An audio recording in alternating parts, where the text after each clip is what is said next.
Hello, good morning बेटा। हमने BT toxin के बारे में बात की थी कल और बायोटेक्नोलॉजी एप्लीकेशंस इन एग्रीकल्चर।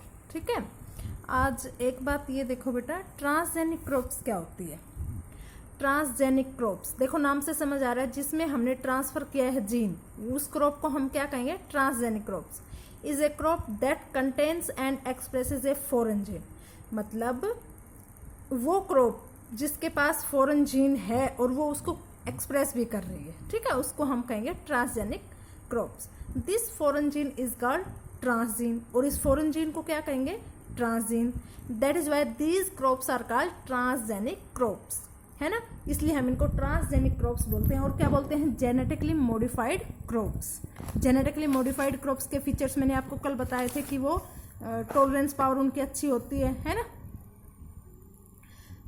अच्छा, इसके बाद है the technique use for production of transgenic crops offer of the, क्या एडवांटेजेस है, कौन सी टेक्निक हम यूज़ करते हैं। फॉरेन जीन ट्रांसफ़र कर सकते हैं बेटा, हम कोई भी फॉरेन जीन, अपना जीन ऑफ इंटरेस्ट हम क्रॉप में डाल सकते हैं और वो उसको एक्सप्रेस भी करेगा। The change in genotype can be controlled in well defined manner because only transgene is added in the crop genome. क्या कह रहा है, मतलब वो जो जीनोटाइप जो चेंज होगा ना वो हमारे अकॉर्डिंग होगा, क्योंकि हमने जीन डाला है अपने इंटरेस्ट के अकॉर्डिंग, अपने डिजायरेबल जीन डाला है। ठीक है, इसके बाद है when transgene is introduced in the genome of an organism it can achieve one of the following. कह रहे जब कोई ट्रांसजीन हम किसी जीनोम में, किसी ऑर्गेनिज्म के जीनोम में डालते हैं तो मतलब क्या क्या मिल सकता है हमें, क्या क्या प्रोडक्ट्स मिल सकते हैं। ठीक है, जैसे हम कोई प्रोटीन भी प्रोड्यूस करते हैं, जो प्रोटीन हमें चाहिए, produces proteins the product in which we are interested. मतलब जिस प्रोडक्ट में हम इंटरेस्टेड है उसका प्रोटीन हम कर सकते हैं, ठीक है, प्रोड्यूस कर सकते हैं। कैसे कर सकते हैं, जैसे हीरोडीन, ध्यान रखना है, हीरोडीन एक प्रोटीन है जो ब्लड क्लॉटिंग को प्रिवेंट करता है। हीरोडीन एक प्रोटीन है जो ब्लड क्लॉटिंग को प्रिवेंट करता है और इसको मेडिकल फील्ड में यूज़ किया जाता है। ठीक है, और ये जीन हमारे पास नहीं होता है, किसके पास होता है, लीच के पास होता है। तो लीच का वो जीन लिया है ना, ब्रेसिका नेपस प्लांट में इंट्रोड्यूस करवाया, ब्रेसिका नेपस प्लांट के सीड्स में हीरोडीन एक्यूमुलेट हो जाएगा और फिर उन सीड्स को हम प्योरीफाई, मतलब हीरोडीन को प्योरीफाई कर लेंगे उन सीड से और एज ए मेडिसिन हम उसको यूज़ करेंगे। हीरोडीन एक प्रोटीन है दैट प्रिवेंट्स ब्लड क्लॉटिंग, जो ब्लड क्लॉटिंग को रोकता है। It is used in medical field. The gene encoding hirudin was chemically synthesized, then these genes are transfer to brassica napus plant. ध्यान रखना, हीरोडीन प्रोटीन कौन से प्लांट से प्रोड्यूस किया जा सकता है, ब्रेसिका नेपस से। ठीक है, हीरोडीन का जो जीन है वो किस में मिलेगा, लीच में मिलेगा। लीच से वो जीन लिया और हमने ब्रेसिका नेपस प्लांट में ट्रांसफ़र कर दिया। अब हमने इस प्लांट में कर दिया, मतलब ट्रांसफ़र कर दिया, तो इसके सीड्स में हीरोडीन एक्यूमुलेट होगा। अब सीड से हम उसको प्योरीफाई कर लेंगे। In this case the transgene product itself is the product of interest. इस ट्रांसजीन का प्रोडक्ट हमारे इंटरेस्ट के अकॉर्डिंग था ना, और वो हमें मिल गया। द ट्रांसजेनिक टेक्निक, ये ध्यान रखना बेटा, transgenic technique, the transgenic is inserted during, मतलब ट्रांसजेनिक टेक्निक में जीन को ट्रांसफ़र कब करते हैं हम, जब जायगोट फॉर्मेशन होनी होती है तब। क्यों, ताकि सभी सेल्स में वो ट्रांसजीन चला जाए। ठीक है, अगर एक एक सेल में डालेंगे तो पॉसिबल नहीं है ना, तो जायगोट फॉर्मेशन के दौरान डाल दो, और जायगोट से ही तो पूरा ऑर्गेनिज्म बनता है, तो फिर हर सेल में वो ट्रांसजीन चला जाएगा। ठीक है, दूसरा तो आपने देखा, ये produce proteins that produce a desired phenotype. एक सॉइल बैक्टीरियम होता है, कौन सा, बैसिलस thuringiensis। इसको बताने की जरूरत है, कल ही बताया इसके बारे में। इसके पास क्या होता है, क्रिस्टल प्रोटीन होता है, क्राई प्रोटीन है ना, और उसके पास क्या होता है, टॉक्सिक होता है, किसके अगेंस्ट, लार्वा। किसका लार्वा होता है, इंसेक्ट्स का लार्वा। ठीक है, और ये क्राइजीन हमने कहाँ से लिए हैं, कौन कौन से वो है मतलब बैसिलस thuringiensis से हमने जीन ले लिया। ये बताना कि ये टॉक्सिन कौन से इंसेक्ट्स के लार्वा पे इन्फेक्शन करेगा या उनको किल करेगा। 3 टाइप बताए थे ना, हाँ वो लिख भेजना बेटा मेरे को। सबसे पहले बीटी कॉटन को किसने प्रिपेयर किया था? अमेरिकन कंपनी है मोनसांटा। अमेरिकन कंपनी है मोनसांटा, उसने सबसे पहले बीटी कॉटन को प्रोड्यूस किया था। जो बीटी कॉटन है वो आपको पता है रेजिस्टेंस होती है किसके प्रति? कॉटन बोलवर्म के प्रति, कॉटन बोलवर्म इन्फेक्शन के against, which is the most common infection in cotton that reduces around 50% production. Resistance हो गया कॉटन बोलवर्म के प्रति। अगर हमें ये नहीं मिलता तो क्या होता है बेटा? हमारी 50% प्रोडक्शन कम आती है, ठीक है, इतना लॉस हो जाता है इससे, ठीक है। In this gene the transgene product produces A desired phenotype. इसमें हम जो जीन ट्रांसफर करेंगे उससे फिनोटाइप से हमें जो चाहिए वो प्रोड्यूस होगा। ये दो हो गए बेटा, प्रोटीन प्रोड्यूस होता है। एक ये बहुत इंपॉर्टेंट है कि हम क्या कर सकते हैं, ट्रांसजीन की हेल्प से किसी भी जीन के एक्सप्रेशन को रोक सकते हैं, ठीक है। To prevent the expression of an existing gene, कोई एक जीन है उसके एक्सप्रेशन को रोकना है। मैं बताती हूँ क्या होता है। जैसे टोमेटो फ्रूट है, मैंने आपको शायद बताया हुआ भी है। टोमेटो क्या होता है? बहुत सॉफ्ट होता है और एक दिन में मतलब और भी सॉफ्ट हो जाता है उसका गुद्दा, है ना, और ख़राब हो जाता है। किस वजह से होता है? The fruit softening is due to enzyme. Fruit वो सॉफ्ट, टोमेटो जो है वो सॉफ्ट होता है एक एंजाइम की वजह से। कौन सा एंजाइम है? पॉलीग्लैक्टेरोनेज, पॉलीग्लैक्टेरोनेज, ठीक है। और ये इसके मिडल लेवल को, मतलब सेल वॉल, हर सेल के बाहर सेल वॉल होती है और सेल वॉल के बाहर मिडल लेवल होता है जिससे दो सेल्स अटैच रहती है, ठीक है। तो ये मिडल लेवल को डिग्रेड करता है जिससे फ्रूट क्या हो जाता है? सॉफ्ट हो जाता है। हाँ, फ्रूट्स पकते हैं ना, आप देखते हो कि फ्रूट्स अपने आप, पहले मैंगो कैसा होता है? टाइट होता है, फिर वो सॉफ्ट हो जाता है। किसकी हेल्प से? उसके अंदर एंजाइम्स होते हैं जो उसको सॉफ्ट करते हैं, है ना। This reduces the self life of tomato fruit. Middle lamella degrade होगा, इससे उसकी सेल्फ लाइफ है ना टोमेटो फ्रूट की, वो रिड्यूस हो जाती है। तो टोमेटो वेराइटी में क्या किया गया? Flavr savr the gene for polygalacturonase is blocked. एक फ्लेवर सेवर जीन डाल दिया, वो क्या करेगा? इस एंजाइम को ब्लॉक कर देगा, इसको प्रोड्यूस नहीं होने देगा। और ये एंजाइम प्रोड्यूस नहीं होगा तो मिडल लेमेला डिग्रेड नहीं होगा, फ्रूट सॉफ्ट नहीं होगा, जिससे उसकी सेल्फ लाइफ इंक्रीज हो जाएगी। और आजकल जो टोमेटो आते हो आप देखते हो कितने टाइट होते हैं ना। These tomato remain fresh for long time and having more soluble content. Flavr saver tomato variety prepared by American company Calgene. किसने किया था इसको? सबसे पहले कैलजीन ने प्रिपेयर किया था, ठीक है। अच्छा, ये ध्यान रखना, Flavr saver tomato variety represents an example where expression of a native tomato gene is blocked. इसमें खुद के जीन को ब्लॉक किया जाता है, ठीक है। ये ध्यान रखना, फ्लेवर सेवर टोमेटो में क्या किया गया, क्या मॉडिफिकेशन किया गया इसके? तो इसके एक जीन के एक्सप्रेशन को प्रिवेंट किया गया है, ठीक है। हाँ जी, एक और मैंने आपको राइस के लिए बताया था, है ना। The transgene modified an existing biosynthetic pathway so that a new and product can be obtain.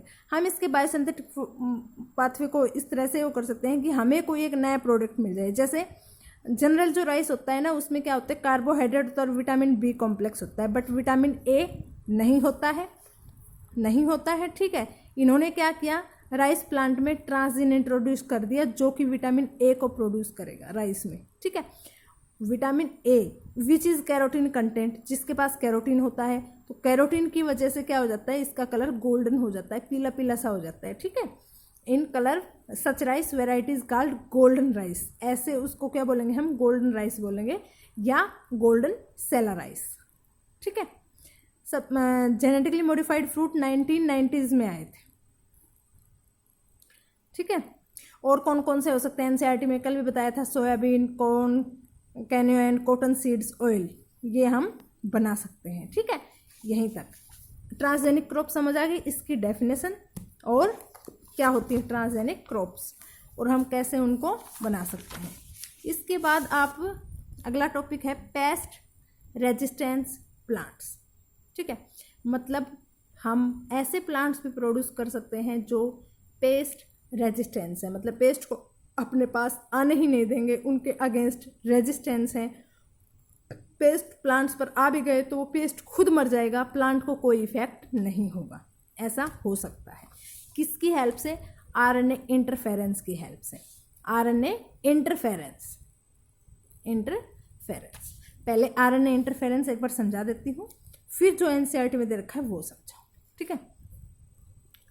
मान लो बेटा ये है हमारी सेल, कोई वायरस है, इसने इन्फेक्ट कर दिया। इन्फेक्ट करता है तो आपको पता है वायरस जब इन्फेक्ट करता है तो अपना जेनेटिक मटेरियल इंजेक्ट कर देता है सेल, ठीक है। जैसे ही जेनेटिक मटेरियल इसमें आएगा आपको पता है ये अपनी कॉपी तैयार करवाने लग जाता है। लेकिन हमारे पास एक डिफेंस सिस्टम होता है, सभी यूकैरियोटिक सेल्स में होता है कि जैसे ही सिंगल स्ट्रैंडेड आरएनए आया, हमारा डीएनए कुछ आरएनए के छोटे छोटे सेगमेंट्स बना के बाहर प्रोड्यूस करता रहता है कि कोई ऐसा आरएनए आ जाए उसके मैचिंग का हो जाए तो ये आरएनए जाके उससे अटैच हो जाएगा, ठीक है। हमारे वाला आरएनए बाहर वाले आरएनए से ऐसे अटैच हो गया। कुछ सेगमेंट्स पेयर कर जाते हैं बाई चांस, और अगर पेयर कर गया तो ये क्या करेंगे, हाइड्रोजन बॉन्ड्स होते हैं वो जुड़ जाएंगे, और जुड़ते ही क्या होगा बेटा, डबल स्ट्रैंडेड आरएनए नहीं रह सकता सेल में।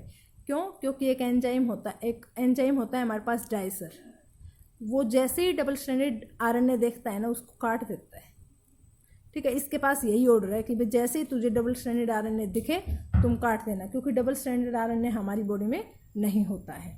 तो ये उसको क्या करेगा, काट देगा, ठीक है। या ये बात समझ आई? हमारे पास एक डाइसर होता है, एक एंजाइम होता है, वो डबल स्ट्रैंडेड आरएनए को देखेगा वैसे ही उसको काट देगा, ठीक है। यहाँ तक बात समझ आई? ये डीएनए है, मान लो इसने क्या किया, आरएनए प्रोड्यूस किया।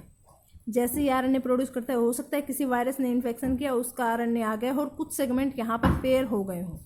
जैसे सेगमेंट पेयर होंगे क्या होगा बेटा, कॉम्प्लीमेंट्री डबल स्ट्रैंडेड आरएनए बन जाएगा।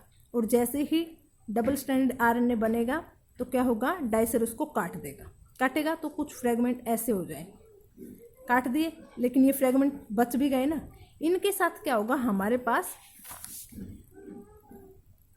ये मतलब 2 आरएनए बन जाएंगे। जैसे ही इसको नहीं काटा, मान लो बन भी गए और ये 2 स्ट्रैंड निकल गए, अलग अलग हो गए, तो इसमें से एक पैसेंजर आरएनए होगा और एक गाइड आरएनए होगा, ठीक है। पैसेंजर आरएनए अपने आप डिग्रेड हो जाता है, लेकिन जो गाइड आरएनए है ना, ये नहीं डिग्रेड होता है, ये यहाँ पे रहता है। तो risk RNA induced silencing complex होता है बेटा, इसके अंदर चला जाता है। और जैसे इसके अंदर जाता है तो यहाँ एक आरएनए का फ्रेगमेंट होता है, वो इससे अटैच हो जाता है, और जैसे इसके साथ अटैच होगा तो इस कॉम्प्लेक्स के अंदर, आरएनए इंड्यूस्ड साइलेंसिंग कॉम्प्लेक्स के अंदर एक और एंजाइम होता है जिसका नाम है एर्गोनेट। ये क्या करता है, इन फ्रेगमेंट्स को काट देता है और कोई ट्रांसलेशन नहीं होने देता, ठीक है। अगर आरएनए ही नहीं बचेगा तो ट्रांसलेशन कैसे होगी? ट्रांसलेशन मतलब समझते हो ना, प्रोटीन कैसे बनेंगे, ठीक है। ये बात समझ आई? अब इसको थोरोली बताते हैं। RNA interferencing is a gene silencing technology. RNA interference क्या है, मतलब आरएनए में इंटरफेयर करते हैं कुछ ना कुछ। किस में करते हैं? आरएनए में। तो जीन साइलेंसिंग टेक्नोलॉजी है ये, मतलब हम उस जीन को ही साइलेंट कर देते हैं जो एक्सप्रेस होने वाला होता है, उस जीन को ही क्या कर देंगे, साइलेंट कर देंगे। ट्रांसलेशन होने ही नहीं देंगे, प्रोटीन बनने ही नहीं देंगे, ठीक है। बाय कैसे? Double stranded RNA gene silencing technology है बाय डबल स्ट्रैंडेड आरएनए। जैसे डबल स्ट्रैंडेड आरएनए होगा, कौन सा एंजाइम काट देगा उसको? डाइसर, ठीक है। अब आरएनए इंटरफेरेंस की ऐसा भी हमारे अंदर होता है, या यूकैरियोट्स में होता है ऐसा सिस्टम। ये सबसे पहले किसने डिस्कवर किया? एंड्रू जेड फायर ने और क्रेग सी मेलो ने। एंड्रू जेड फायर ने एंड क्रेग सी मेलो ने, ठीक है। इसके लिए उन्हें नोबेल प्राइज़ मिला था 2006 में। किस पे किया था उन्होंने ये एक्सपेरिमेंट? एक नेमेटोडा है सेनोरैबिडिटिस एलिगेंस, ठीक है। आरएनए इंटरफेरेंस एक बायोलॉजिकल प्रोसेस है बेटा, इन विच, जिसमें क्या होता है, आरएनए मॉलिक्यूल इनहिबिट कर देते हैं जीन एक्सप्रेशन को, कोई ट्रांसलेशन नहीं होने देते, ठीक है। कैसे? एमआरएनए मॉलिक्यूल को न्यूट्रलाइज कर देते हैं, उसको ब्रेक कर देते हैं, ठीक है। अब है आरएनए इंटरफेरेंस को क्या क्या बोल सकते हैं? Also called cosuppression. क्या बोल सकते हैं? Also called cosuppression. इसका नाम एक और है PTGS, इसकी तो फुल फॉर्म लिख के भेजनी है, पोस्ट ट्रांसक्रिप्शनल जीन साइलेंस। मतलब ट्रांसक्रिप्शन तो हो गई, आरएनए तो बन गया, लेकिन उसके बाद जीन को साइलेंट कर दिया गया तो ट्रांसलेशन नहीं होगी। पोस्ट ट्रांसक्रिप्शनल जीन साइलेंसिंग और क्यूलिंग भी बोलते हैं इसको, क्यूलिंग। ठीक है, इस आरएनए इंटरफेरेंस में 2 सेंट्रल मॉलिक्यूल्स होते हैं, मतलब हेड होते हैं इसके, जो इस काम को करवाते हैं। कौन कौन? 2 स्मॉल आरएनए मॉलिक्यूल्स होते हैं। कौन कौन से? माइक्रो आरएनए यानी कि mRNA, micro RNA mRNA, and small interfering RNA siRNA। ये दोनों है, ये दोनों मिलकर आरएनए इंटरफेरिंग करवाते हैं। These small RNA can direct enzyme complexes to degrade mRNA and thus decrease their activity by preventing translation। ठीक है, ये स्मॉल आरएनए क्या करते हैं बेटा? सीधा जो एंजाइम कॉम्प्लेक्स है उसको डिग्रेड करते हैं, mRNA को डिग्रेड कर देते हैं, इसलिए उनकी एक्टिविटी को डिक्रीज कर देते हैं और ट्रांसलेशन नहीं होने देते। किसके? PTGS, जो अभी बताई, पोस्ट ट्रांसक्रिप्शनल जीन साइलेंसिंग। ठीक है, RNA interference pathway is found in all eukaryotes, सभी यूकैरियोट्स में मिलती है ये, एनिमल्स में भी, ह्यूमंस में भी। ठीक है, और ये किसके द्वारा इनिशिएट की जाती है? मैंने बताया था आपको, एंजाइम। कौन सा enzyme? Dicer, DICER, dicer enzyme, जिसका क्या काम है? Which cleave long double standard RNA into short double standard fragments. ठीक है, जो क्या करता है, जैसे इसने डबल स्टैंडर्ड आरएनए देखा, ये उसको क्या करेगा? कट कर देगा छोटे छोटे फ्रेगमेंट्स में, है ना? कितने फ्रेगमेंट? 21 न्यूक्लियोटाइड का स्मॉल इंटरफेरिंग आरएनए, जैसे ये है पूरा आरएनए इतना बड़ा। ठीक है, डबल स्टैंडर्ड। डाइसर ने इसको देखा और यहाँ से यहाँ तक कट कर दिया, और ये इतने होंगे इसके पास 21 बेस पेयर, 21 न्यूक्लियोटाइड, यहाँ से यहाँ तक कट कर देगा। ठीक है, डबल स्टैंडर्ड ही रहेगा ये। ठीक है, इसने डबल स्टैंडर्ड फ्रेगमेंट बना दिए किसके? आरएनए के, जिसको हम बोलेंगे, क्या बोलेंगे? अभी मैंने इसकी फुल फॉर्म बताई थी, लेकिन स्मॉल इंटरफेरिंग आरएनए। ठीक है, अब हर siRNA क्या होगा बेटा? अनबाउंड हो जाएगा। अनबाउंड मतलब एक स्टैंड अलग हो जाएगा, दूसरा स्टैंड अलग हो जाएगा, इनटू 2 सिंगल स्टैंडर्ड आरएनए, है ना? अनबाउंड होगा तो 2 सिंगल स्टैंडर्ड आरएनए तैयार हो जाएंगे, जिसमें से एक होगा पैसेंजर स्ट्रैंड, और दूसरा होगा गाइड स्ट्रैंड। ठीक है, पैसेंजर स्ट्रैंड अपने आप डिग्रेड हो जाता है, और जो गाइड स्ट्रैंड है वो किस में चला जाएगा? रिस्क में चला जाएगा। रिस्क की full form RNA induced silencing complex, इसके अंदर इनकॉर्पोरेट हो जाएगा। ठीक है, रिस्क क्या है? एक मल्टी प्रोटीन कॉम्प्लेक्स है, राइबोन्यूक्लियो प्रोटीन है, मतलब आरएनए में मिलने वाला राइबोन्यूक्लियो प्रोटीन है और मल्टी प्रोटीन कॉम्प्लेक्स। ठीक है, और जैसे ये रिस्क में जाएगा, sense strand act as template for RISC, इसके अंदर सेंस स्ट्रैंड चला गया। अब यहाँ पे ये सेंस स्ट्रैंड की तरह काम करेगा, मतलब रिकॉग्नाइज कॉम्प्लीमेंट्री आरएनए ट्रांसक्रिप्ट, मतलब कॉम्प्लीमेंट्री आरएनए इसको रिकॉग्नाइज करेगा और क्या होगा?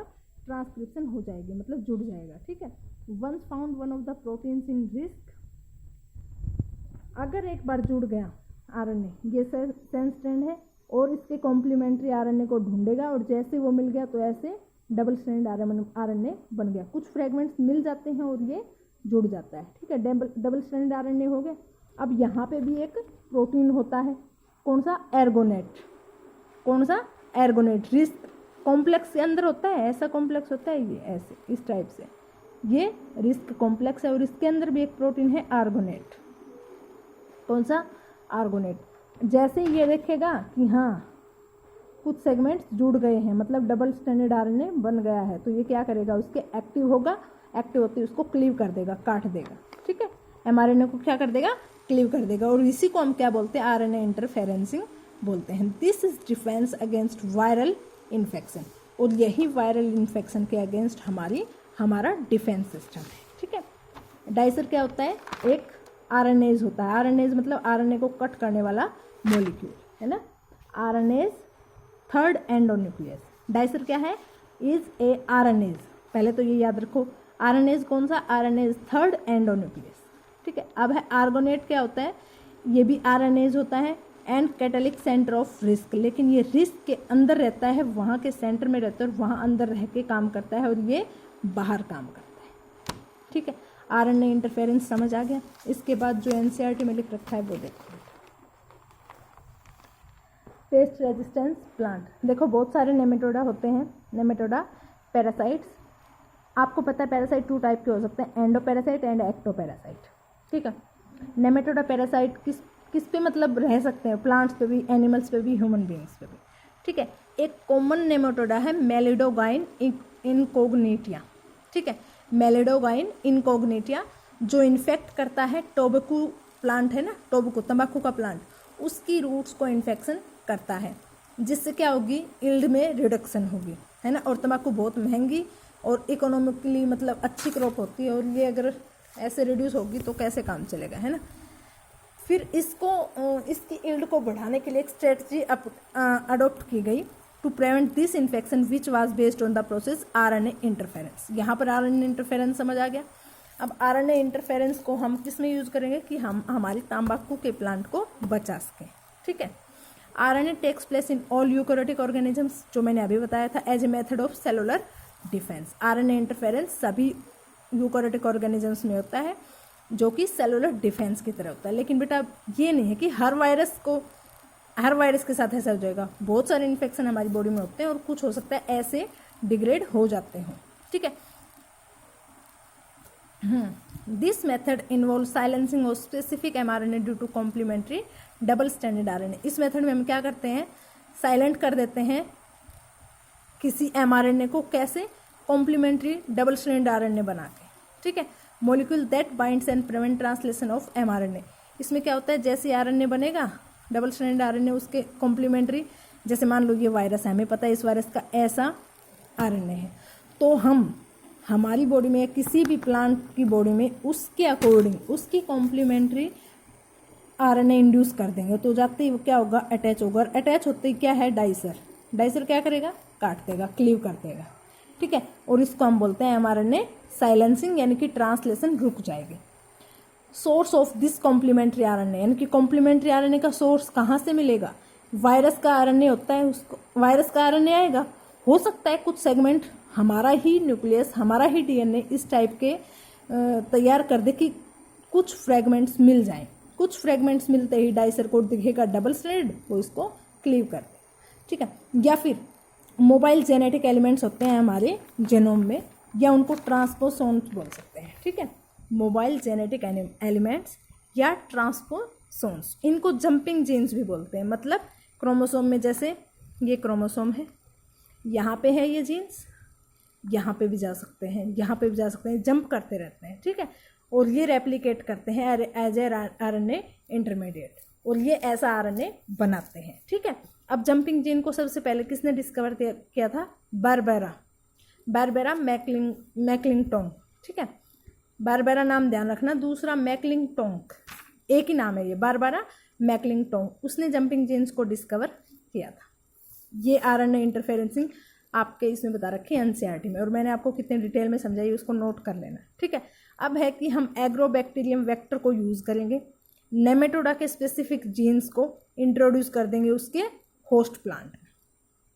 क्यों, क्योंकि जैसे ही नेमेटोडा आएगा और उसका आरएनए उसके बॉडी में बनेगा, ठीक है। जैसे ही वो टोबैको प्लांट के रूट्स को खाएगा, चूँकि ये पैरासाइट है तो ये सक करेगा उसके सेप को सक करेगा, तो डायरेक्ट सेल्स जाएंगे इसके बॉडी में, और सेल्स जाएंगे तो हमने इसके अंदर क्या इंट्रोड्यूस कर रखा है, इसका स्पेसिफिक आरएनए है ना, उसके अकॉर्डिंग हमने उसमें बेस पेयरिंग डाल के इंड्यूस कर रखा है। तो जैसे ही उसका आरएनए देखेगा, दोनों अटैच होंगे, अटैच होते ही क्या होगा, डाइसर क्लीव कर देगा, ठीक है।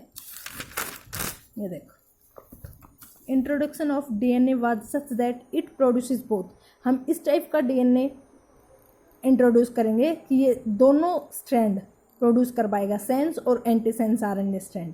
और जैसे सेंस और एंटीसेंस आरएनए होंगे, these two RNA complementary to each other, और ये दोनों क्या होंगे, एक दूसरे के कॉम्प्लीमेंट्री होंगे। कॉम्प्लीमेंट्री होते क्या होगा, डबल स्टैंडर्ड आरएनए बनेगा, जिससे आरएनए इंटरफेरेंसिंग इनिशिएट होगी। और आरएनए इंटरफेरेंसिंग इनिशिएट होते आपको पता है parasite could not survive in transgene host.